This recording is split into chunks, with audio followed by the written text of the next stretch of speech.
Assalamualaikum warahmatullahi wabarakatuh. Perkenalkan, nama saya Silva Alivia Rahmadani dari Prodi Sistem Informasi. Di sini saya akan mengerjakan tugas 1 mata kuliah Pancasila. Saya akan menjelaskan bagaimana proses lahirnya Pancasila.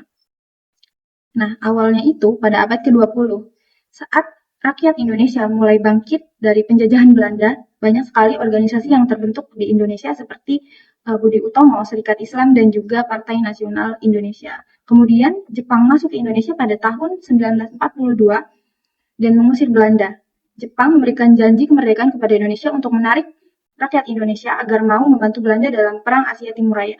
Kemudian BPUPKI dibentuk pada tanggal 29 April 1945 yang diketuai oleh Rajiman Wedjodiningrat.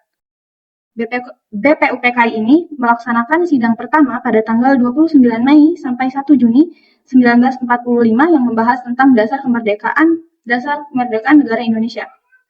Nah, di dalam sidang pertama ini ada 3 tokoh yang mengusulkan pendapatnya, yaitu Muhammad Yamin, Dr. Supomo, dan juga Soekarno.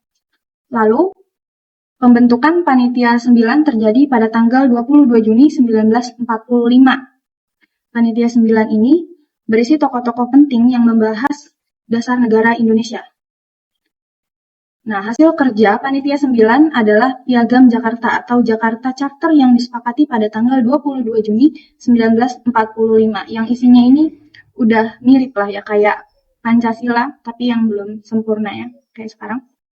Kemudian, sidang kedua BPUPKI itu dilaksanakan pada tanggal 10 sampai 16 Juli 1945 yang membahas tentang bagaimana bentuk negara, wilayah, dan juga sistem pemerintahan yang akhirnya disetujui di sidang kedua ini bahwa negara Indonesia itu negara yang berbentuk negara kesatuan dengan sistem pemerintahan republik dan dasar negaranya itu merujuk pada Piagam Jakarta. Lalu, PPKI itu dibentuk pada tanggal 7 Agustus 1945 yang diketuai oleh Soekarno dan wakilnya Muhammad Hatta.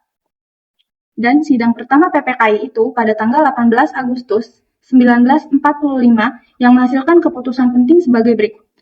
Mengesahkan Undang-Undang Dasar 1945, menetapkan Soekarno dan Muhammad Hatta sebagai wakil dan presiden negara Indonesia, serta membentuk Komite Nasional Indonesia Pusat sebagai badan pembantu presiden. Nah, dalam sidang ini juga, rumusan Pancasila dalam Piagam Jakarta itu mengalami perubahan pada sila pertama, yang dari ketuhanan dengan kewajiban menjalankan syariat Islam bagi pemeluk-pemeluknya menjadi ketuhanan yang Maha Esa. Terima kasih. Wassalamualaikum warahmatullahi wabarakatuh.